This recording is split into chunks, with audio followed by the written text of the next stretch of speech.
بسم اللہ الرحمن الرحیم الحمدللہ رب العالمین والصلاة والسلام علی سید المرسلین وعلی آلہ وصحبہ اجمعین ومن تبعہم بإحسان الی یوم الدین. اعوذ باللہ من الشیطان الرجیم. بسم اللہ الرحمن الرحیم. من ذا الذی یشفع عنده الا بإذنہ وقال تعالی قل ادعوا الذین زعمتم من دون اللہ لا یملکون مثقال ذرۃ فی السماوات ولا فی الارض وما لهم فیہما من شرک وما لهم منهم من ظہیر ولا تنفع الشفاعة عنده الا لمن اذن له وقال تعالی ومن یشرک باللہ فکأنما خر من السماء فتخطفه الطیر او تهوی به الریح فی مکان سحیق. محترم حاضرین، دنیا میں اگر آپ توحید اور شرک کی تاریخ پڑھیں کہ دنیا میں پہلے کیا تھا، تو تمام آسمانی کتابوں اور تاریخی شواہد کے اعتبار سے یہ بات اب علمی طور پر ثابت ہو چکی ہے کہ دنیا میں پہلے توحید تھی. شرک پہلے نہیں تھا، جیسا کہ ہمارے یہاں مادہ پرست لوگوں کا جو دنیا کے وجود اور پھر مرحلہ وار مختلف قسم کی ترقیات اور نظریہ ارتقاء کے قائلین کا کہنا ہے کہ انسان پہلے امیبا تھا اور پھر یہ ہوا پھر وہ ہوا، یا الگ الگ ارتقائی نظریات ہیں. اور ان تمام میں جس کو ٹوٹمزم کہتے ہیں انگلش میں اور عربی میں توتمیہ، اس میں یہ کہا جاتا ہے کہ پہلے انسان کو مذہب اور عقیدے کا علم ہی نہیں تھا. انسان جنگلوں میں جانوروں کی طرح جیتا تھا. بتدریج اس کے اندر عقیدے کا شعور آیا، تہذیب و تمدن آئی، علم اور ترقی کے راستے پر وہ گامزن ہوا. لیکن یہ بات صحیح نہیں ہے. جیسا کہ آسمانی کتابیں توریت، انجیل، زبور اور پھر قرآن مجید یہ بیان کرتے ہیں جو متفق ہیں، اور تاریخی شواہد بھی اس پر اب شامل ہو گئے ہیں کہ دنیا کے پہلے انسان جو ہے، آسمانی کتابیں کہتے ہیں کہ حضرت آدم علیہ السلام تھے، اور آدم علیہ السلام سادے اور عام آدمی نہیں تھے، بلکہ اللہ کے پیغمبر یا نبی بھی تھے. اور نبی توحید والا ہوتا ہے، جیسا کہ یہ ہمارے ذہن و دماغ میں کوئی بیان کرنے اور ثابت کرنے کی ضرورت نہیں ہے اس بات کو، اس حقیقت کو کہ نبی سے بہتر انسان عقیدے اور عمل کے اعتبار سے کوئی دوسرا ہو ہی نہیں سکتا. لہٰذا دنیا کا پہلا انسان انتہائی مہذب اور اعلیٰ معیار کا انسان تھا، نبی تھا اور توحید تھی. بخاری میں حضرت ابن عباس رضی اللہ تعالیٰ عنہ کی روایت کے مطابق انسانوں کی حضرت آدم علیہ السلام کے بعد 10 نسلوں تک توحید ہی توحید تھی، شرک کا وجود نہیں تھا. اس پورے عرصے میں، مدت میں اگر کوئی گناہ پایا گیا تو وہ شرک سے کم درجے کا تھا، قتل ہے، چوری ہے اور ایک دوسرے پر ظلم و زیادتی کی مختلف شکلیں. شرک جو پیدا ہوا دنیا میں سب سے پہلے قوم نوح میں پیدا ہوا، اور اس شرک کے وجود کی بنیادی وجہ یہ تھی کہ شیطان نے لوگوں کو نیک لوگوں کی تصویریں اور مجسمے بنانے پر ابھارا کہ ان کی یادگار بنا لی جائے. جیسا کہ سورہ نوح میں ود، سوا، یغوث، یعوق، نصر کے تعلق سے قرآن نے ذکر کیا، اور اس کی تفسیر بخاری میں حضرت ابن عباس کے قول کی شکل میں موجود ہے کہ ان 5 لوگوں کے وفات پر قوم کے لوگوں نے شیطان نے آ کے کہا کہ ان کی کچھ یادگار بنا لی جائے. تصویریں مجسمے بنائی گئی. پھر کچھ دن گزرتا گیا، اگلی نسل جب آئی تو شیطان نے ان کو یہ پاٹھ پڑھایا، سبق پڑھایا کہ تمہارے آباء و اجداد ان کا وسیلہ لگا کر اللہ سے دعا مانگتے تھے، ان کی عبادت کا وسیلہ لگاتے تھے، یہ تمہارے وسیلے ہیں، واسطے ہیں. اب علم بھلا دیا گیا، جہالت کی بنیاد پر لوگوں نے شیطان کے اس وسوسے اور اس گمراہ کن فکر کو مان لیا، تسلیم کر لیا، اور اپنے بزرگوں کو اللہ کا وسیلہ اور واسطہ مان کر اللہ اور اپنے درمیان ان کی پوجا پاٹ شروع کیے. یہ شرک کا آغاز تھا. اور آپ شرک کی پوری تاریخ پڑھ لیں تو تاریخ میں آپ کو یہ نظر آئے گا ہر جگہ کہ جتنے بھی مشرکین دنیا میں پائے جاتے ہیں، ان میں بڑی وجہ یا ان کا دل کا شبہ شرک کرنے کے لیے جو وہ جواز کے طور پر اپنی فہم میں دلیل پیش کرتے ہیں، جبکہ وہ دلیل نہیں ہے، وہ یہ ہے کہ جن بزرگوں اور بڑوں کو وہ پوجا پاٹ کرتے ہیں، پوجتے ہیں، وہ اصل رب کے، اللہ تبارک و تعالیٰ کے، یا جس زبان کے ماننے والے جو بھی نام دیتے ہوں اللہ کو، اس کے درمیان اور ہمارے درمیان وسیلہ اور واسطہ ہیں. ان کے ذریعے سے ہم اللہ تبارک و تعالیٰ کا تقرب حاصل کریں گے. خود کفار مکہ کا کہنا تھا، قرآن نے ان کے قول کو نقل کیا کہ یہ کہتے ہیں ما نعبدہم الا لیقربونا الی اللہ زلفیٰ، کہ ہم ان کی عبادت محض اس لیے کرتے ہیں کہ یہ ہمیں اللہ سے قریب کر دے۔ گویا یہ وسیلے اور واسطے کا عقیدہ شرک کی بہت بڑی وجہ ہے۔ آج بھی ہمارے یہاں جو مسلمان کہلانے والے کچھ لوگ شرک کرتے ہیں، قبر پرستی، بزرگ پرستی، تعزیہ پرستی، پیر پرستی، جو پیروں کو سجدہ کر رہے ہیں، قبروں کے نام کی نظر و نیاز کرتے ہیں اور عبادات کے احکامات اللہ سے پھیر کر ان کے لیے کرتے ہیں۔ جب آپ ان سے یہ سوال کریں گے کہ آپ ان کی عبادت کیوں کہتے ہیں، تو خیر کفار مکہ تو یہ مانتے تھے کہ ہم ان بتوں کی عبادت کرتے ہیں، یہ کہیں گے کہ ہم ان کی عبادت نہیں کر رہے ہیں، اور یہی مانتے ہیں کہ یہ ہمارے اور اللہ کے درمیان وسیلہ اور واسطہ ہے، اور پھر اس کے لیے عقلی طور سے ایسی بھونڈی باتیں بیان کرتے ہیں جو کسی بھی طرح اللہ تبارک و تعالیٰ کے لائق اور زیبا نہیں ہیں۔ وہ انسانوں کو دنیا کے لوگوں پر قیاس کر کے اللہ تبارک و تعالیٰ کو اس پر رکھتے ہیں کہ دیکھیے بادشاہ کے پاس وسیلے کی ضرورت پڑتی ہے، وزیر کی، ملکہ اور شہزادوں کی، تو اللہ تبارک و تعالیٰ کو بھی گویا ویسے ہی سمجھ لیے کہ بادشاہ جس طرح وزیر کا محتاج ہے اور اس کے بہت سارے کام وزیر انجام دیتا ہے، وزیر کا دباؤ قبول کرنے پر بادشاہ مجبور ہے، تو کیا آپ اللہ تعالیٰ تبارک و تعالیٰ کو بھی ایسا مانتے ہیں کہ وہ اپنے اولیاء صالحین اور انبیاء کا محتاج ہے اور ان کے دباؤ میں آ جائے گا؟ یا پھر ان سے اتنی محبت کرتا ہے کہ ان کی محبت میں یہ خوف ہوگا کہ اگر ان کی بات نہیں مانوں گا تو یہ روٹھ جائیں گے، جیسے کہ بادشاہ سے شہزادے شہزادیاں یا اس کے بیٹے بیٹیاں یا اس کی ملکہ جو ہے روٹھ جاتی ہے؟ کیا اس قسم کی بات اللہ تعالیٰ کے لیے سمجھ رکھی ہے؟ اگر ایسا ہے تو اللہ وما قدر اللہ حق قدری، اللہ تبارک و تعالیٰ کی عظمت اور کبریائی اور اس کی جلال کو، اس کے مقام اور مرتبے کو ان لوگوں نے سمجھا ہی نہیں ہے، اللہ تبارک و تعالیٰ کو پہچانا ہی نہیں ہے۔ اللہ نے کہا لا تضربوا للہ الامثال، اللہ کے لیے مثالیں بیان مت کرو۔ یہاں جو ہمارا درس جاری ہے اس میں 9ویں نمبر کے نقطے پر صاحب کتاب نے یہ بیان کیا ہے کہ اللہ تبارک و تعالیٰ نے اپنے کلام پاک یعنی قرآن مجید میں جو توحید الوہیت کی دعوت دنیا کو دی ہے، لوگوں کو اس کی طرف بلایا ہے، اور ہمارے اور آپ کے لیے ایمان کی مضبوطی اور لوگوں کو دعوت دینے کا ایک سلیقہ سکھایا ہے۔ اس میں سے ایک نقطہ یہ ہے کہ اللہ سبحانہ و تعالیٰ نے قرآن مجید میں جگہ جگہ مشرکین جو اپنے بتوں کو، اپنے معبودان باطلہ کو اللہ تبارک و تعالیٰ کے یہاں وسیلہ اور واسطہ سمجھتے تھے، اللہ تبارک و تعالیٰ نے اس کا رد کیا کہ ان کے پاس شفاعت کا کوئی حق نہیں ہے، شفاعت کا حق نہیں ہے۔ اللہ تبارک و تعالیٰ جیسے اس کائنات پوری کی پوری اللہ کی ہے اور اللہ ہی سے مانگا جائے گا، رزق کر اللہ کی حکمرانی ہے، روزی طلب کرنا ہے تو آپ اللہ سے مانگیں گے، ایسے ہی شفاعت بھی صرف اللہ تبارک و تعالیٰ کی اختیار کی اور ملکیت کی چیز ہے، لہٰذا اس کو مانگنا ہے تو اللہ ہی سے مانگا جائے۔ لہٰذا اللہ تبارک و تعالیٰ نے اس کے بارے میں قرآن مجید میں بہت سے مقامات پر مضمون ذکر کر کے حقیقت کو کھول دیا، واشگاف کر دیا، اور یہ بتایا کہ اللہ تبارک و تعالیٰ کے یہاں سفارش کا معاملہ جو ہے وہ دنیا میں کسی کے پاس جیسے انسانوں کے درمیان سفارش اور شفاعت ہوتی ہے ایسا معاملہ نہیں ہے کہ اگر ایک فیکٹری کے مالک کا یا ایک ادارے کے ذمہ دار کا آپ سے بہت اچھا تعلق ہے، اب کوئی شخص کہتا ہے کہ میرا فلاں ادارے کے ذمہ دار سے کام ہے، آپ میری سفارش کر دیجیے، اور آپ بغیر اجازت کے جا کے اس سے یہ کہتے ہو کہ دیکھو میں تمہارے پاس فلاں کام سے آیا ہوں، آپ اس سے اجازت نہیں لیتے، بلکہ وہ اگر نہ بھی چاہتا ہو دل میں کہ یہ سفارش نہ کرے تب بھی آپ دباؤ ڈالتے ہیں کہ نہیں آپ کو یہ بات ماننا پڑے گی، میرا یہ کام کرنا پڑے گا، وہ میرا بہت قریبی ہے، تعلق والا ہے، رشتہ دار ہے، دوست ہے، فلاں اور فلاں ہے، اس نے پہلی بار مجھ سے کام کہا یا وہ میرے پاس یہ کام لایا، لہٰذا آپ کو یہ کرنا ہوگا،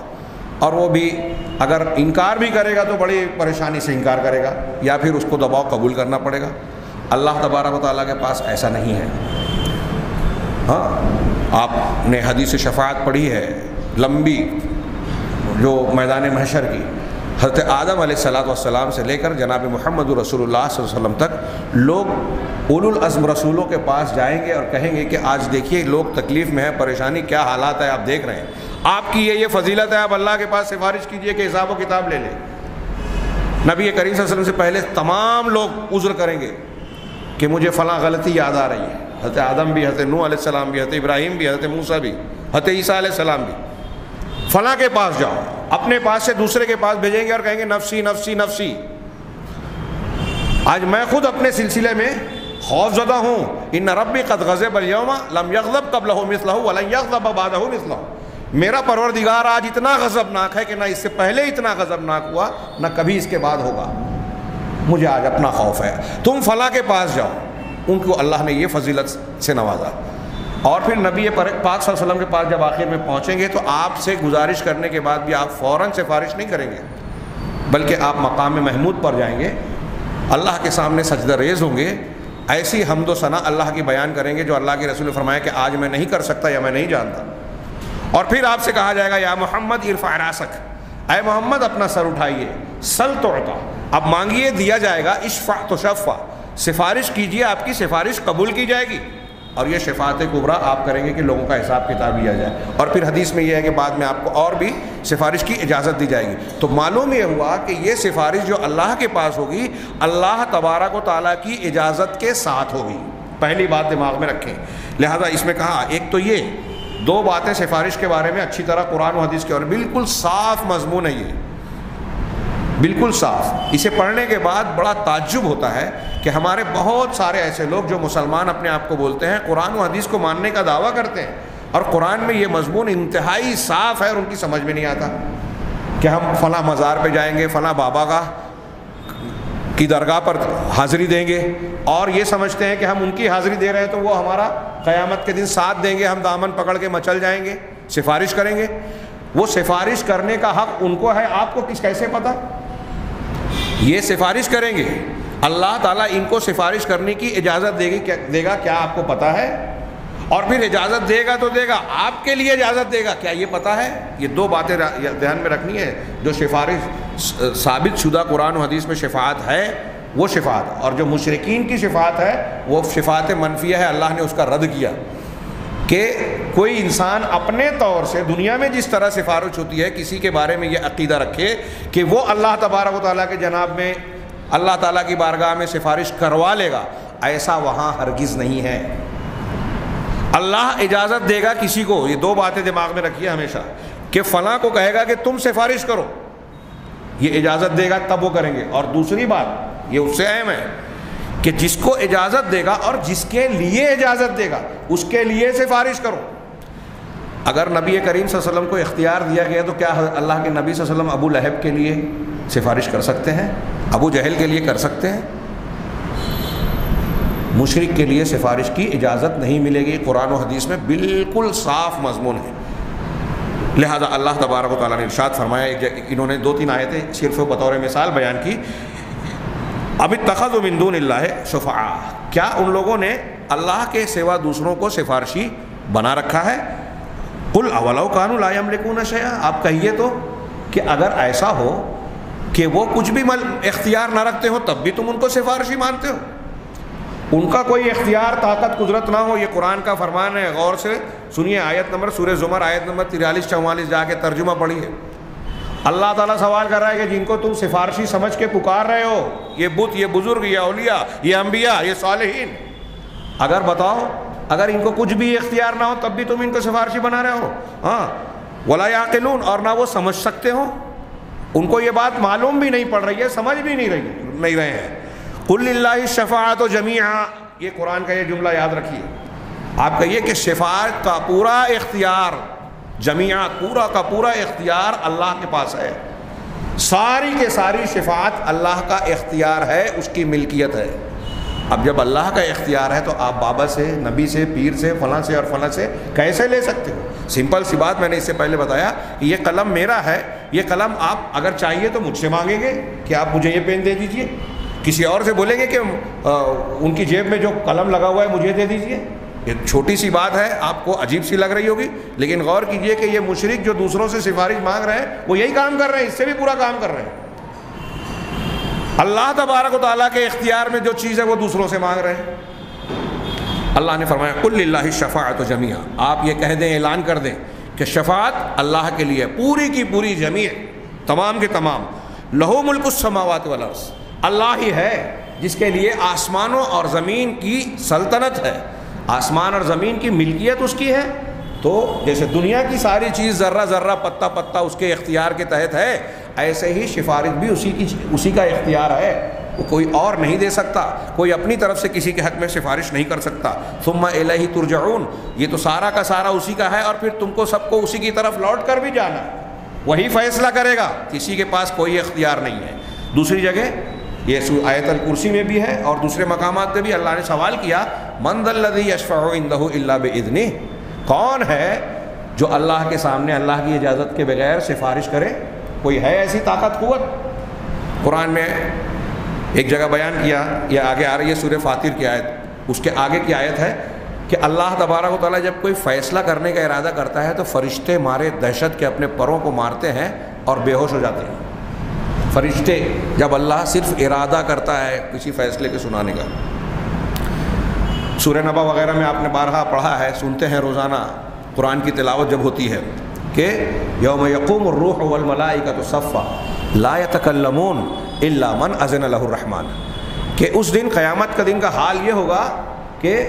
جبرائیل علیہ السلام، اور روح سے مراد حضرت جبرائیل، فرشتوں کے سردار جبرائیل اور فرشتے صف لگا کر کھڑے ہوں گے، صف بصف کھڑے ہوں گے، لا یتکلمون، وہ بات نہیں کریں گے، اپنا لب ہلا نہیں سکیں گے، کوئی شخص بولنے کی طاقت اور یارہ نہیں رکھے گا، الا من اذن له الرحمن، سوائے اس کے جس کو رحمان اجازت دے۔ رحمان اجازت دے تو یہ لب کھولیں گے فرشتے، فرشتوں سے نیک، فرشتوں کے یہاں تو برائی کوئی کا سوال ہی نہیں ہے۔ جو لوگ صالحین پر تکیہ کیے ہوئے بیٹھے ہیں، غور کریں، اللہ تعالیٰ کسی فیصلے کا ارادہ کرتا ہے تو فرشتے دہشت کے مارے پروں کو مارتے ہوئے بے ہوش ہو جاتے ہیں۔ اب سوچئے کہ کیا اللہ تعالیٰ کسی کے حق میں فیصلہ کرے کہ میں اس کو جہنم میں ڈال رہا ہوں، تو فرشتوں میں سے کوئی یا صالحین میں سے کوئی کھڑا ہو کے بولے گا نہیں نہیں اللہ تعالیٰ تیرا اپنا فیصلہ یہ بدل، اس کو جہنم میں مت ڈال، جنت میں ڈال، یہ میرا محبوب ہے؟ کوئی ایسا کہہ سکتا ہے؟ اگر کوئی ایسا سمجھتا ہے تو اس نے اللہ تبارک و تعالیٰ کی عظمت و کبریائی کو سمجھا نہیں ہے، بندوں کو بندگی کو نہیں سمجھا۔ انبیاء اور صالحین کا یہ حال ہوگا کہ اللہ کے سامنے بولنے سے، زبان کھولنے سے کترائیں گے، جب تک اجازت نہ ملے کوئی بولے گا نہیں، تو خود سے سفارش کریں گے، اللہ کا فیصلہ بدلوائیں گے۔ اگر اللہ کا فیصلہ بدلوانے لگا کوئی سفارش کے ساتھ تو اللہ فعال لما یرید، اور اپنے فیصلوں میں اکیلا اور تنہا، یعنی توحید والی بات نہیں رہ جائے گی، اللہ احد اور واحد نہیں رہ جائے گا۔ کیونکہ جب ایک آدمی اگر ایک چیز کا میں فیصلہ کر رہا ہوں تو میرا اکیلے کا فیصلہ ہے، امیر صاحب نے مجھ سے کہا کہ آپ ایسا ایسا کیجئے، اب ان کے کہنے پر اگر میں کوئی کام کر رہا ہوں تو میرا ارادے کے ساتھ ساتھ ان کا ارادہ بھی شامل ہو گیا، میں اپنے ارادے میں، فیصلے میں اکیلا نہیں ہوں۔ ایسے ہی اگر کوئی یہ عقیدہ رکھتا ہے کہ اللہ تبارک و تعالیٰ کسی کو اولاد دینا نہیں چاہتا، لیکن فلاں بابا اگر سفارش کریں گے یا ان کی مزار پہ جا کے ان سے مانگوں گا اور وہ بولیں گے، اللہ پہ دباؤ ڈالیں گے یا اللہ سے گزارش کریں گے اور اللہ تعالیٰ نہ چاہتے ہوئے دے دے گا، تو اس کا مطلب یہ کہ اب اللہ کے ارادے کے ساتھ ان کا ارادہ بھی شامل ہو گیا، اللہ فعال لما یرید نہیں رہا۔ آپ ایسا مان رہے ہو جو قرآن کہتا ہے کہ اللہ جو چاہتا ہے کرتا ہے، اور آپ کہہ رہے ہیں کہ اللہ جو چاہتا ہے، بابا اس کو بولتے ہیں کہ نہیں یہ مت کر یہ کر، اللہ اپنے فیصلے کو بدل دیتا ہے کسی کے دباؤ میں، کسی کی سفارش پر۔ اللہ تعالیٰ من ذا الذی یشفع عندہ، کون ہے؟ اس ایک جملے میں اللہ کی عظمت و کبریائی کے کمال کو سمجھے،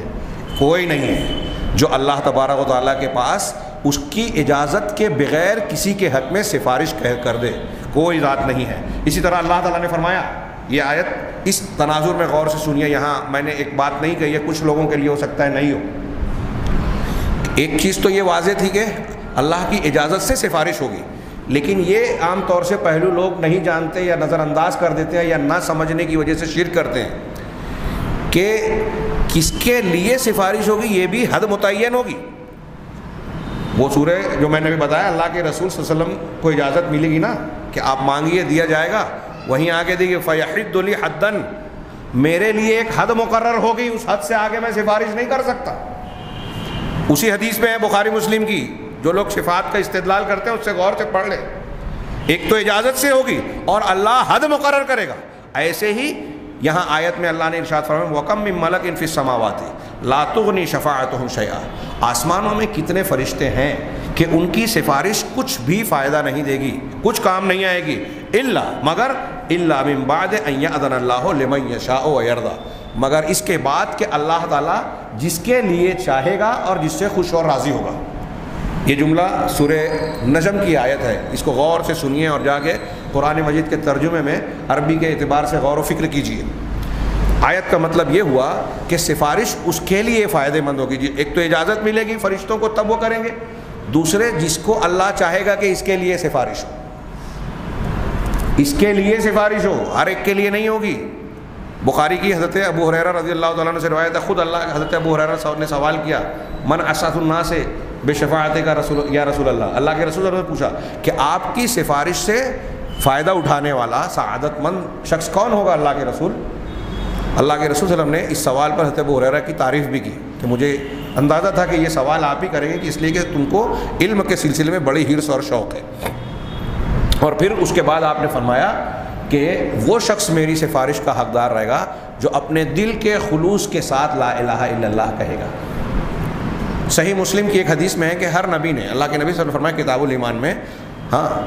لکل نبی دعوت مستجابہ، ہر نبی کو ایک قبول کی جانے والی دعا دی گئی، یعنی ہم اپنی زبان میں کہیں کہ ایک اسپیشل دعا دی گئی کہ آپ مانگیے آپ کی دعا قبول ہوگی۔ فتعجل کل نبی دعوتہ، ہر نبی نے دنیا میں اپنی دعا مانگ لی، جلدی کی کا مطلب دنیا میں مانگ لی، وقد اختبأت، اور کما قال اختبأت دعوتی شفاعت لامتی یوم القیامہ، لیکن میں نے اپنی دعا کو، نبی پاک صلی اللہ علیہ وسلم فرما رہے ہیں کہ میں نے اپنی دعا کو روک دیا، اس کو دنیا میں نہیں مانگا، دوسرے لفظوں میں کہہ لیے کہ ریزرو کر دیا قیامت کے لیے۔ کیوں؟ اپنی امت کی سفارش کے لیے۔ صحیح مسلم کی حدیث میں یہ کئی طرق سے نقل کی امام مسلم رحمہ اللہ نے، ایک میں یہ جملہ ہے کہ اب میری یہ سفارش قیامت کے دن ہر اس شخص کو، میری امت کے ہر اس شخص کو ملے گی جس نے اللہ کے ساتھ کوئی شرک نہ کیا ہو۔ کتنی واضح بات کہی، یعنی اللہ کی سفارش پانے کے لیے بھی توحید کا ہونا ضروری ہے، رسول اللہ صلی اللہ علیہ وسلم کی سفارش کا مستحق بننے کے لیے توحید کا ہونا ضروری ہے۔ اور یہ بھی معلوم ہوا کہ رسول اللہ صلی اللہ علیہ وسلم کو خود سفارش کا اختیار نہیں ہے، جب آپ کو نہیں ہے تو کسی پیر فقیر، کسی صاحب قبر، کسی ولی بزرگ کو کیا ہوگا؟ حاصل کلام یہ کہ جو سفارش قیامت کے دن ہوگی وہ دنیا کے لوگوں کی سفارش کی طرح نہیں ہے، اس لیے جو بولتے ہیں ساری بات کہ بادشاہ کے پاس جانے کے لیے وزیر کی ضرورت ہے، فلاں کے پاس جانے کے لیے، چھت پہ جانے کے لیے سیڑھی کی، اس سے اوپر جانے کے لیے اس سے بڑے وسیلے کی، پھر چاند پہ جانے کے لیے راکٹ کی ضرورت ہے، یہ سارے فلسفے ہیں۔ اللہ تبارک و تعالیٰ کے لیے یہ اس قسم کے خیالات درست ہی نہیں ہیں۔ چاند ہم سے دور ہے اس لیے راکٹ کی ضرورت ہے، چھت ہر ہمارے درمیان فاصلہ ہے اس لیے سیڑھی اور دادر کی ضرورت ہے۔ اللہ تعالیٰ کہتا ہے وَنَحْنُ أَقْرَبُ إِلَيْهِ مِنْ حَبْلِ الْوَرِيدِ، اللہ تعالیٰ کہتا ہے کہ وَإِذَا سَأَلَكَ عِبَادِي عَنِّي فَإِنِّي قَرِيبٌ، ہم اس کی شہرک سے زیادہ قریب ہیں، چاند کی طرح دور نہیں ہے اللہ، علم کے اعتبار سے، احاطے کے اعتبار سے، قدرت کے اعتبار سے۔ میرا بندہ میرے بارے میں جب سوال کہے تو اسے بتا دو کہ میں قریب ہوں، تو اب کس وسیلے کی ضرورت ہے؟ اللہ کہہ رہا ہے مجھ سے مانگو میں دوں گا، ادعونی استجب لکم، یہ قرآن میں ہے کہ مجھ سے مانگو میں دوں گا۔ آپ کہہ رہے ہیں نہیں اللہ سے ڈائریکٹ کیسے مانگے، بابا سے بولیں گے، وہ بولیں گے، بادشاہ آپ سے بلا کے بول رہا ہے کہ کیا چاہیے بول، تو آپ بول رہے ہیں نہیں آپ سے نہیں بولوں گا، وزیر سے بولوں گا، اس سے تو بادشاہ اور ناراض ہوگا کہ میں خود کہہ رہا ہوں مجھ سے مانگ اور تو بولتا ہے کہ مجھ سے نہیں کہے گا، بلکہ جو ہے میرے فلاں اور فلاں ماتحت سے کہے گا اور وہ مجھ سے کہے گا تب میں تجھے دوں گا، تو یہ تو بادشاہ کی بے عزتی ہے۔ تو سفارش کا اللہ کے یہاں اس طرح کا شفاعت کا جو مشرکین کا عقیدہ تھا، جو آج مسلمان کہلانے والے بھی اگر اس طرح کا عقیدہ رکھ رہے ہیں تو وہ اللہ کی شان میں گستاخی کر رہے ہیں، شرک کے راستے پر چل رہے ہیں۔ یہاں ان آیتوں پر بس کیا انہوں نے، ایک آیت کا میں اور ذکر کر دوں، سورہ یونس میں اللہ تبارک و تعالیٰ نے ارشاد فرمایا، اور یہ جو دنیا میں عقل لگا کے سفارش کو ثابت کرنے کی کوشش کرتے ہیں دنیا کی طرح، اس کا رد قرآن نے بہت شاندار کیا۔ اللہ نے فرمایا کہ وَيَعْبُدُونَ مِن دُونِ اللَّهِ مَا لَا يَضُرُّهُمْ وَلَا يَنفَعُهُمْ، کہ یہ لوگ، یہ مشرکین اللہ کے سوا ایسے کی عبادت کرتے ہیں جو نہ ان کو نقصان پہنچا سکتے ہیں اور نہ ہی فائدہ، نقصان اور نفع پہنچانے کی طاقت نہیں ہے، تو اس سے زیادہ بیوقوف کون ہے؟ پہلا جملہ یہ۔ پھر عبادت کیوں کرتے ہیں؟ آگے اللہ نے فرمایا وَيَقُولُونَ هَؤُلَاءِ شُفَعَاؤُنَا عِندَ اللَّهِ، اور کہتے یہ ہیں کہ یہ لوگ، یہ جو جن کی ہم عبادت کر رہے ہیں نا، یہ اللہ کے پاس ہمارے سفارشی ہیں۔ اللہ نے اس کا رد کرتے ہوئے آگے والا جملہ جو بیان کیا بہت غور سے سنیے، آپ جتنے بھی یہاں ہمارے یہاں قبر پرست و وسیلے باز لوگ ہیں، مشرکانہ وسیلہ اور سفارش کا عقیدہ رکھتے ہیں، ان کو سمجھا سکتے ہیں اس آیت کے ذریعے۔ اللہ نے فرمایا قُلْ أَتُنَبِّئُونَ اللَّهَ بِمَا فِي السَّمَاوَاتِ وَلَا فِي الْأَرْضِ، کیا تم وما فی الارض، کیا تم اللہ تبا، آپ ان سے کہیے کہ کیا تم اللہ کو وہ بات بتاتے ہو جو آسمانوں اور زمینوں میں ہے، بما لا يعلم فی السماوات ولا فی الارض، کہ جو اللہ تعالیٰ آسمانوں اور زمین کی بات جانتا نہیں، آپ تم اللہ کو بتا رہے ہو؟ سوال یہ ہے کہ آپ کہہ رہے ہو کہ یہ اللہ کے ہمارے سفارشی ہیں اللہ کے پاس، اللہ آگے جواب دے رہا ہے کہ تم اللہ کو وہ بات بتا رہے ہو آسمان اور زمین کی جو اللہ کو نہیں پتہ۔ تو دو مطلب کیا اس کا علماء نے، ایک تو یہ کہ تم یہ کہہ رہے ہو کہ یہ ہمارے سفارشی ہیں اللہ کے پاس، اللہ کو نہیں معلوم ہے، تم کو معلوم ہے، تم اللہ کو بتا رہے ہو، اللہ کو نہیں پتہ، ایک مطلب یہ ہوا۔ دوسرا مطلب یہ جو عقیدے یہ شفاعت والے جو عقلی دلیل دیتے ہیں کہ ہم کسی کے پاس سفارش، جیسے بادشاہ کے پاس سفارش کرنے جا رہا ہے ایک آدمی کہ وزیر سے بولے، آج ہمارے ہاں وزیر اعظم یا وزیر منسٹر یا کوئی کلیکٹر وغیرہ کے پاس جا رہا ہے کسی کا وسیلہ لے کے، پہچان لے کے، ضمانت لے کے، تو کیوں لے جاتا ہے؟ اس لیے کہ وہ کلیکٹر آپ کو اور مجھ کو نہیں پہچانتا، ایم ایل اے صاحب کو پہچانتا ہے، ایم ایل اے ہم کو پہچانتا ہے، ایم ایل اے جا کے بولتے ہیں کہ نہیں میں ان کو جانتا ہوں، یہ اچھی صلاحیت رکھتے ہیں، ان کی ایسی ایسی ضرورت ہے، میں اس کے بارے میں فلاں فلاں گواہی دیتا ہوں۔ تو کلیکٹر کو، حاکم کو، وزیر اعظم کو، بادشاہ کو ہمارا تعارف حاصل نہیں ہے، وہ درمیانی شخص جو وسیلہ اور واسطہ بن رہا ہے، سفارش بن رہا ہے، وہ بتاتا ہے کہ دیکھو یہ ایسا ایسا ہے، میں جانتا ہوں۔ اس لیے سفارش کی ضرورت پڑ رہی ہے نا کہ وزیر اعظم آپ کو ہم کو پہچان نہیں رہا ہے، بادشاہ نہیں پہچان رہا ہے، ادارے کا ذمہ دار ہمیں نہیں پہچانتا، تو وسیلہ اس کا لگاتے ہیں جو ہم کو پہچانتا ہے اور اس کو پہچانتا ہے اور پھر بتاتا ہے کہ یہ ایسا ہے۔ اب آپ اللہ تبارک و تعالیٰ کے پاس ان باباؤں کو، مردوں کو، اولیاء اور صالحین کو وسیلہ بنا رہے ہو، کیوں بنا رہے ہو؟ مطلب یہ بابا آپ کو پہچانتے ہیں، یہ اولیاء اور صالحین پہچانتے ہیں، اور پھر اللہ آپ کو نہیں پہچانتا، یہ بتائیں گے کہ دیکھ تیرا یہ بندہ جو ہے مقروض ہے، اس کا قرض ادا کر دے، اس کو اولاد نہیں ہے اولاد دے دے، اس کو بیماری لگی ہوئی ہے بیماری دور کر دے، اس کی فلاں فلاں مشکل ہے اس کو آسان کر دے۔ یہ اللہ کو یہ بابا اور پیر اور مردے بتائیں گے، اللہ کو نہیں معلوم ہے آسمان اور زمین کی بات، یہ وسیلے والے بتائیں گے۔ سبحانہ اللہ پاک ہے، آگے اللہ نے فرمایا اللہ پاک ہے، اللہ ایسے عیب سے اور نقص سے متصف نہیں ہے، اللہ اس سے بہت بلند اور صاف ستھرا ہے، کوئی چیز ایک ذرہ برابر بھی ایسی نہیں ہے جو اللہ سے چھپی ہوئی ہو، سب جانتا ہے تمہاری کیا ضرورت ہے، بلکہ وہ بابا اور پیر جانتے نہیں ہیں، تم ان کو پکار رہے، تمہاری پکار کو سنتے نہیں ہیں، تو وہ کیا بتائیں گے اللہ کو؟ تو اللہ تعالیٰ نے کہا سبحانہ و تعالی عما یشرکون، سبحانہ اللہ اس سے پاک ہے اور اللہ ان کے شرک سے بلند و بالا ہے۔ تو اللہ یہ ان آیتوں کے ذریعے سے اللہ سبحانہ و تعالیٰ نے یہ بیان کیا کہ شفاعت اللہ کا اختیار ہے، اور اگر کوئی سفارش چاہتا ہے تو اس کو بھی اللہ تبارک و تعالیٰ سے ہی مانگنا چاہیے، اور یہ شفاعت ملے گی۔ جو دو باتیں یاد رکھنے والی ہے کہ ایک تو سفارش کرنے والے کو اجازت جب دی جائے گی تب وہ کرے گا، اور جس کے لیے اللہ تعالیٰ اجازت دے گا اس کے لیے سفارش کی جائے گی۔ حضرت ابراہیم علیہ السلام کو یہ اجازت نہیں ملے گی کہ اپنے باپ آزر کے لیے سفارش کریں، نبی کریم صلی اللہ علیہ وسلم کو اجازت نہیں ملے گی کہ اپنے چچا ابو لہب، اپنے والدین کے لیے جو شرک پر مر گئے ان کے لیے سفارش کریں۔ حضرت نوح علیہ السلام نے دنیا میں اپنے بیٹے کے لیے دعا کرنی چاہیے، اللہ تعالیٰ نے ان کو ڈانٹ دیا، قرآن مجید میں اللہ تعالیٰ نے اپنے پیغمبر کو ڈانٹا، اپنے بیٹے کے لیے سفارش کی صرف دنیا میں، تو آخرت میں وہ سفارش کر پائیں گے؟ اگر کوئی شخص شرک پر ہے تو چاہے نبی کا بیٹا ہو، بیوی ہو، والد ہو، سفارش کے حقدار نہیں ہوں گے، تو ہم اور آپ کیا ہیں؟ اللہ تبارک و تعالیٰ نے یہ مضمون قرآن مجید میں جگہ جگہ بیان کیا کہ تم کو اگر نجات چاہیے تو ہر چیز کا تعلق، الوہیت اور بندگی کا تعلق اللہ سے رکھیے، ہر چیز اللہ سے مانگیے۔ دعوت دینے کے توحید الوہیت کی دعوت کا ایک نقطہ یہ بیان کیا انہوں نے، 10واں نقطہ انہوں نے بیان کیا، 11 ہیں، 2 باقی ہیں، ہاں کچھ اختصار سے کام لوں گا۔ اللہ تبارک و تعالیٰ نے 10ویں نمبر پر یہ بیان کیا، یہ انہوں نے صاحب کتاب نے، کہ اللہ تبارک و تعالیٰ نے توحید الوہیت کی دعوت دیتے ہوئے ایک چیز جو بیان کی وہ یہ جگہ جگہ مختلف پیرائے میں کہ مشرکین جن معبودان باطلہ کو پوجتے ہیں، ان سے لو لگاتے ہیں، ان سے اپنی امیدیں وابستہ کرتے ہیں، یہ معبودان باطلہ ان کو کوئی فائدہ نہیں پہنچا سکتے اور کسی نقصان سے نہیں بچا سکتے۔ بنیادی بات، آدمی، میں نے بار بار یہ بات کہی کہ کسی کی عبادت کیوں کرتا ہے کہ وہ ہماری بگڑی بنا دے گا، ہماری ضرورات کو پورا کر دے گا، خیر دے گا، شر سے بچائے گا، یہ بنیادی نقطہ ہوتا ہے عبادت کا۔ اللہ تعالیٰ نے کہا کہ جن معبودان باطلہ کو پوجا جاتا ہے وہ ان سے کوئی بھی کسی بھی قسم کا نفع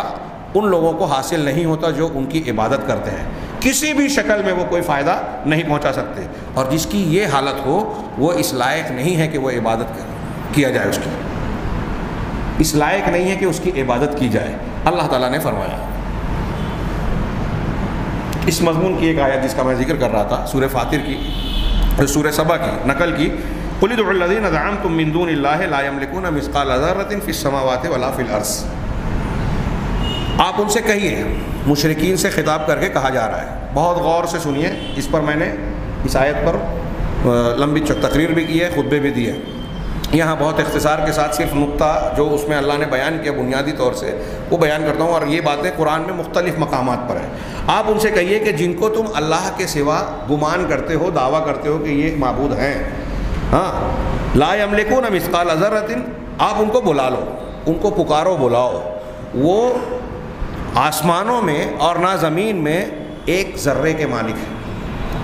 ذرے کے بھی مالک نہیں ہیں۔ پورے آسمان میں، زمین میں، ہم یہاں بیٹھے ہوئے کتنی بڑی بڑی چیزیں ہیں، اس میں جو ہم کو نظر نہیں آ رہا ہے کوئی ذرہ چھوٹا سا، پرانے زمانے ذرے کی تعریف یہ کرتے کہ اتنا کسی چیز کا اتنا چھوٹا ٹکڑا کہ مزید چھوٹا نہ ہو۔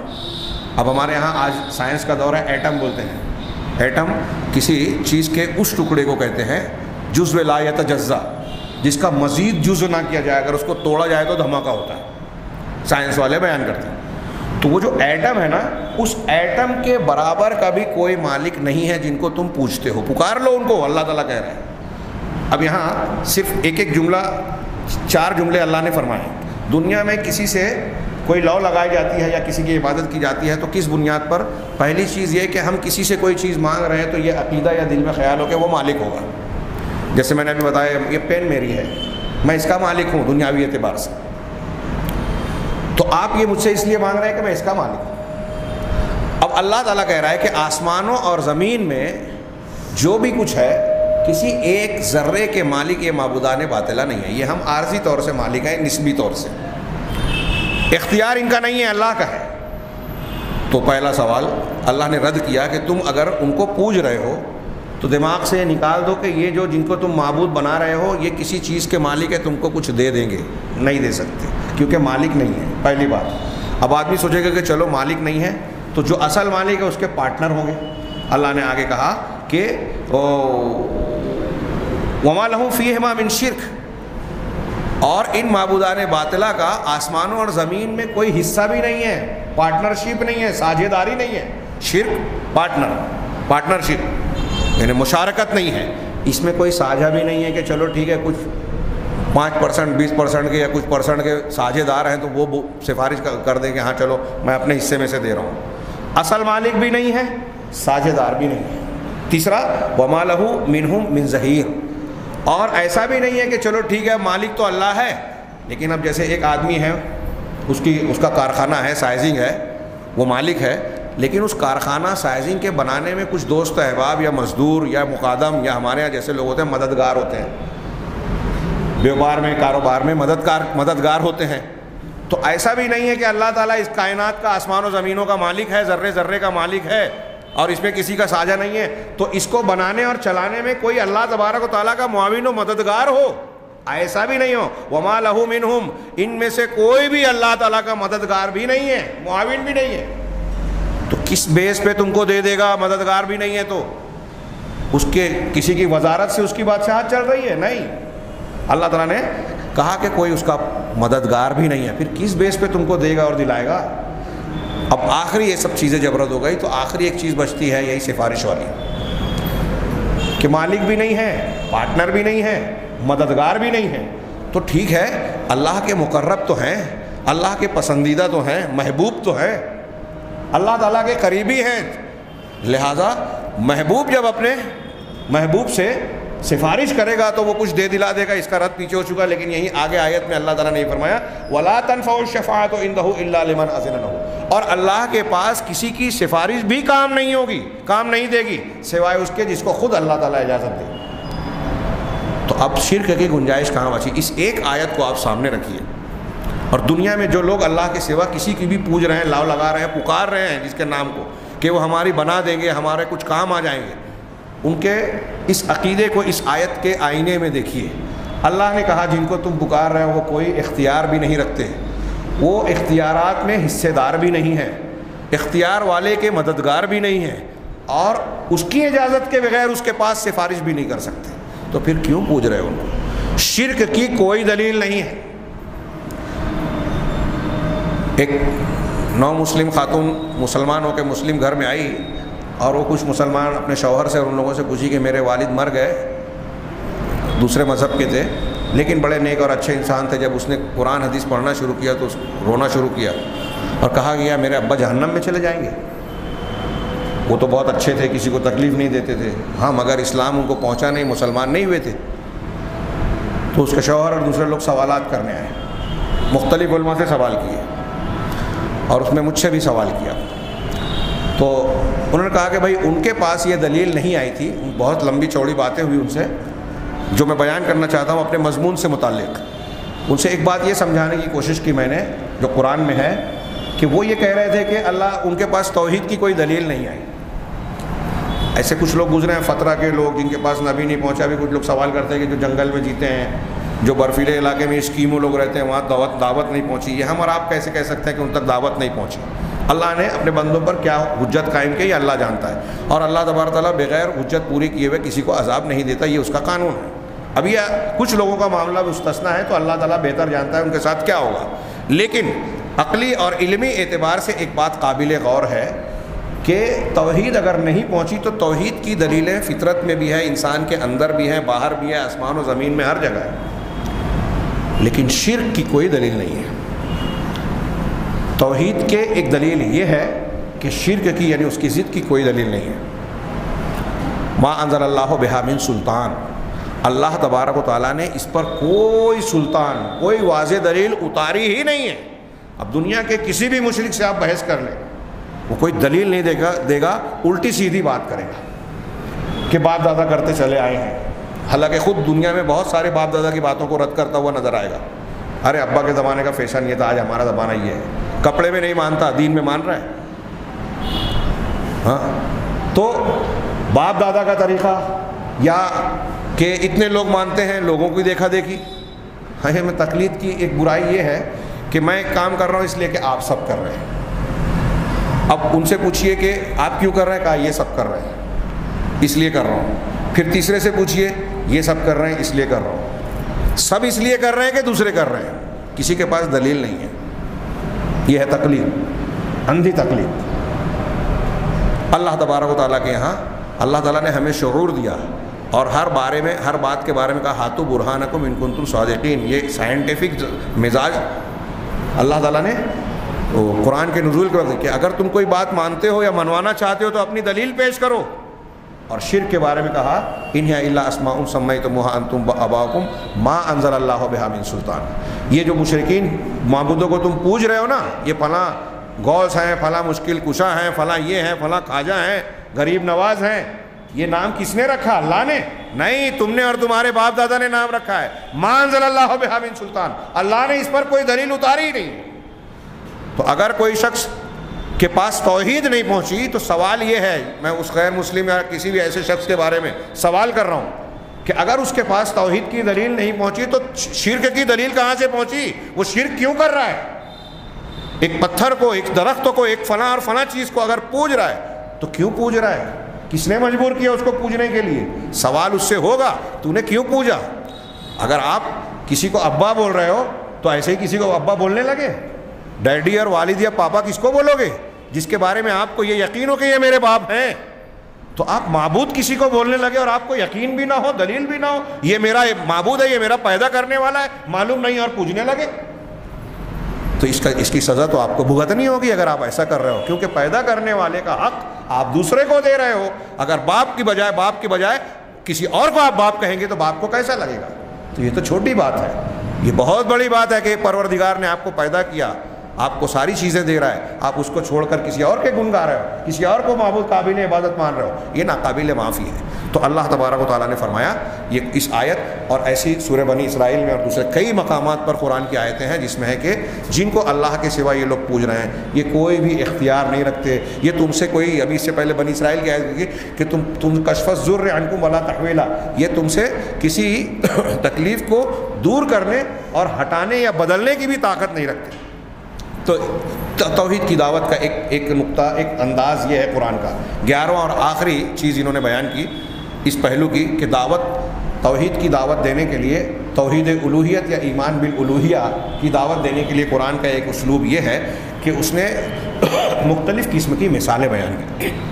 مثالوں سے باتیں سمجھ میں آتی ہے۔ اللہ تبارک و تعالیٰ نے قرآن مجید میں ایسی مثالیں بیان کی ہیں جس سے شرک کا بطلان بالکل صاف صاف طریقے سے واضح ہوتا ہے۔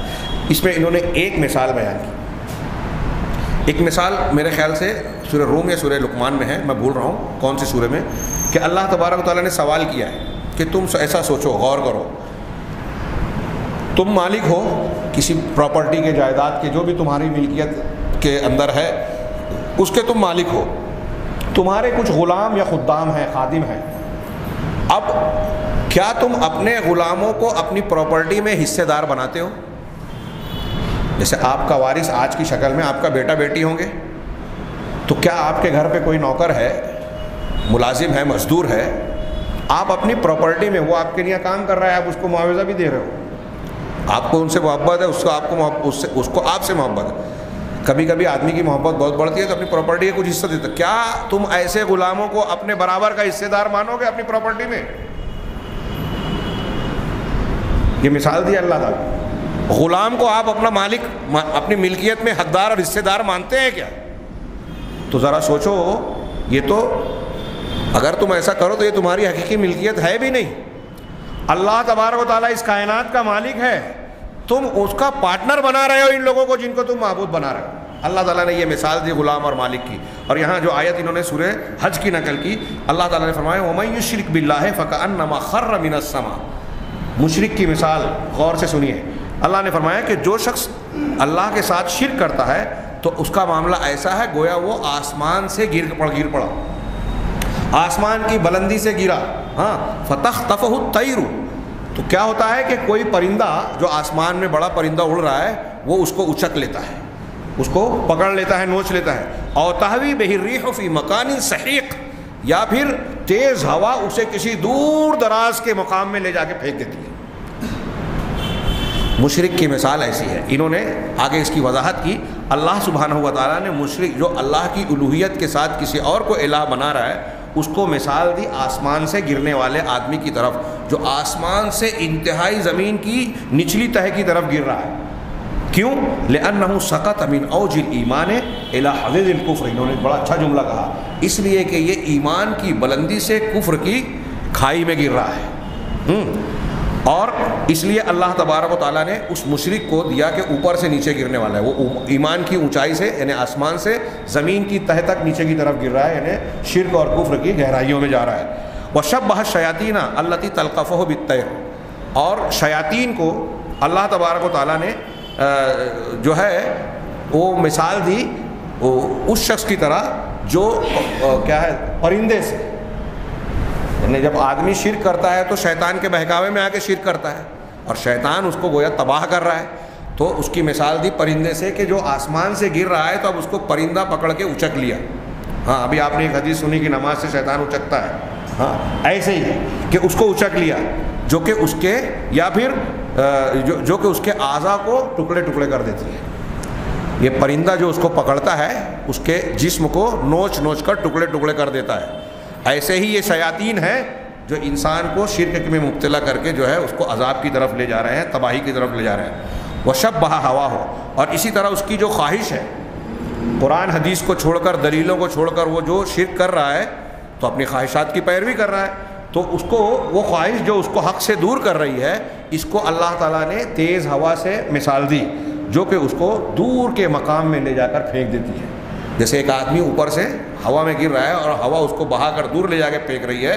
یہ جو ہم کو دور لے جا رہی ہے وہ ہماری خواہش ہے، تیز ہوا ہے، اوپر سے گر گیا، یعنی کون؟ جو مشرک ہے۔ مشرک اپنے خواہش پرستی میں شرک کر رہا ہے، اور اس خواہش پرستی کو اللہ نے مثال دی اس تیز ہوا سے جو انسان کو کسی تباہی کے مقام پر لے جا کے پھینک دیتی ہے۔ یہ قرآن کریم کی ایک ہی مثال ہے کئی مثالوں میں سے، صاحب کتاب کہہ رہے ہیں، جس میں اللہ تبارک و تعالیٰ نے شرک کے باطل ہونے کو بیان کیا اور یہ بتایا کہ مشرک دنیا اور آخرت دونوں جگہ خسارہ اور نقصان اٹھانے والا ہوگا، چاہے وہ دنیا میں دولت والا دکھ رہا ہو، منصب والا دکھ رہا ہو، اپنی قوت اور طاقت پر ناز کر رہا ہو اور اپنی طاقت کے زوم میں مسلمانوں سے یہ کوشش کرتا ہو کہ وہ جے شری رام کا نعرہ لگائیں یا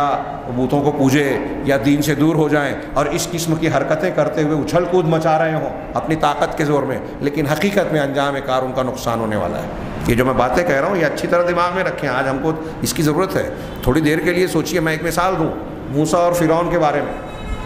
موسیٰ علیہ السلام کتنے پریشان تھے، بنی اسرائیل کتنے پریشان تھے۔ آج ایک مسلمان نوجوان سوچتا ہے اتنا ظلم ہو رہا ہے ہمارے اوپر، اور جو کافر مشرک قرآن کہتا ہے ان کا برا انجام ہوگا، اور وہ تو حکومت پائے ہوئے ہیں، ان کی ایسی ایسی طاقت ہو گئی ہے۔ فرعون کی کم طاقت تھی کیا؟ بادشاہت تھی۔ اب اگر اس زمانے میں جا کر اب سوچیں کہ فرعون اور موسیٰ کے درمیان معاملہ کتنے، موسیٰ علیہ السلام اور ان کے درمیان کتنا لمبا معاملہ چلا، 1 سال 2 سال 10 سال 20 سال، اس پیریڈ میں آدمی سوچ سکتا تھا کہ اتنا لمبا پیریڈ جا رہا ہے اور فرعون کو بادشاہت ملی ہوئی ہے، طاقت ملی ہوئی ہے، جس پہ چاہتا ہے ظلم کرتا ہے، جس پہ چاہتا ہے موسیٰ علیہ السلام پر ظلم کے پہاڑ توڑنے کی کوشش کر رہا ہے، ایک پیغمبر پر۔ ہم اور آپ کیا ہیں؟ ہم اور آپ کس حیثیت کے حامل ہیں؟ تو یہ تو ہمارا امتحان ہے، نشیب و فراز دنیا میں آئے گا، یہ کوئی انجام کی بات نہیں ہے۔ موسیٰ اور فرعون کے واقعے میں اللہ نے فرمایا وَالْعَاقِبَةُ لِلْمُتَّقِينَ، کہ نتیجہ متقیوں کے حق میں ہوگا۔ آخر میں کیا ہوا؟ فرعون اپنے تمام لاہ و لشکر کے ساتھ سامان عبرت بنا دیا گیا، سب کو اللہ نے ڈبو دیا، سارے اس کے محلات اور طاقتیں پڑی کی پڑی رہ گئی، کچھ نہیں ہوا۔ آج اگر کوئی اپنے آپ کو طاقتور سمجھ رہا ہے، کسی طریقے سے حکومت پا لیا ہے، یہ اس کو ترقی کا سامان سمجھ رہا ہے، یہ غلط فہمی ہے۔ اگر شرک ہے، کفر ہے، اور اس کے ساتھ ساتھ بندگان خدا پر ظلم ہے، تو یہ طے ہے اللہ کے گھر میں ہم کہہ رہے ہیں پورے ایمان کے ساتھ، عقیدے کے ساتھ، تاریخ کے بھی یہی گواہی ہے کہ ایسے لوگوں کا انجام اچھا نہیں ہوتا۔ لیکن ہمارا اور آپ کا امتحان ہے کہ ہم ایمانی کردار نبھا رہے ہیں یا نہیں نبھا رہے ہیں۔ ہمارے اس کردار کا ایک تقاضا یہ ہے کہ اس توحید کی یہ دعوت، شرک کی یہ تردید ہم ان تک پہنچائیں جن تک نہیں پہنچی ہے، ہم اس کو سیکھیں، اپنے گھر والوں کو سکھائیں اور اس کو عام کریں۔ انبیاء کرام کا بنیادی زندگی کا مقصد یہی تھا، اور اسی کی بنیاد پر دنیا ہماری دشمن ہے، لیکن ہم خود بھولے ہوئے ہیں۔ صاحب کتاب نے کہا کہ اللہ تعالیٰ نے اس مثال میں یہ بتایا کہ مشرک دنیا اور آخرت دونوں جگہ نقصان اٹھائے گا، اور ایک مثال سے اسے بیان کیا۔ اور قرآن میں اس کے علاوہ بھی کئی اسالیب بیان کیے گئے ہیں توحید الوہیت کی طرف دعوت دینے کے۔ انہوں نے کہا کہ اور شرک کو رد کرنے کے، ہم نے اس میں سے چند مثالوں کو بطور نمونہ پیش کیا ہے۔ یہ 11 انہوں نے اسلوب بیان کیے ہیں۔ قرآن کے ان اسالیب کے علاوہ اور بھی اسلوب ہے۔ میں نے خود ایک کتاب لکھی، اللہ نے توفیق دی، قرآن اور توحید کے دلائل۔ آپ اس کو اگر پڑھیں گے تو اس میں آپ کو نظر آئے گا کہ قرآن نے کیسے کیسے انداز میں لوگوں کے سامنے، دنیا کے سامنے توحید کی دلیلیں دی ہیں۔ اس میں ایک پہلو تو وہ بھی ہے کہ اللہ تبارک و تعالیٰ نے اپنے اسماء و صفات کے ذریعے سے توحید کا ثبوت دیا ہے کہ اللہ ایسا ہے اور کوئی ایسا نہیں ہے، لہذا دوسرا کیسے اللہ کے مقام کو پہنچ سکتا ہے، وہ ہمارا اگلا درس ہوگا۔ انہوں نے آخر میں یہ گزارش کی ہے کہ مسلمان کو چاہیے کہ وہ قرآن جب پڑھے تو غور و فکر کے ساتھ پڑھے۔ قرآن ہم غور و فکر سے پڑھیں گے، ان مضامین کو تلاش کریں گے تو ہمیں بے حد فائدہ ہوگا، اور اللہ تبارک تعالیٰ ہمیں بہت ساری ایسی دلیلیں دے گا جو ہمارے لیے ایمان کے اضافے اور اطمینان کا سبب ہوگی، اور اس کو پڑھنے کے بعد ہم منکرین اور مخالفین کو بھی جو ہے مطمئن کرنے کے لائق ہو سکتے ہیں۔ اللہ تبارک تعالیٰ ہمارے عقیدے کو مضبوط بنائے گا۔ اللہ سے دعا ہے کہ وہ ہمارے توحید کے عقیدے کو ہمارے دلوں میں گہرا بنا دے، اور اس سلسلے میں آنے والے ہر شبہے کو، ہر ایسی چیز کو جو ہمارے عقیدہ توحید کو مجروح یا کمزور کرنے والی ہے، اس شبہے کو ہمارے دلوں سے نکال دے۔ وآخر دعوانا الحمدللہ رب العالمین۔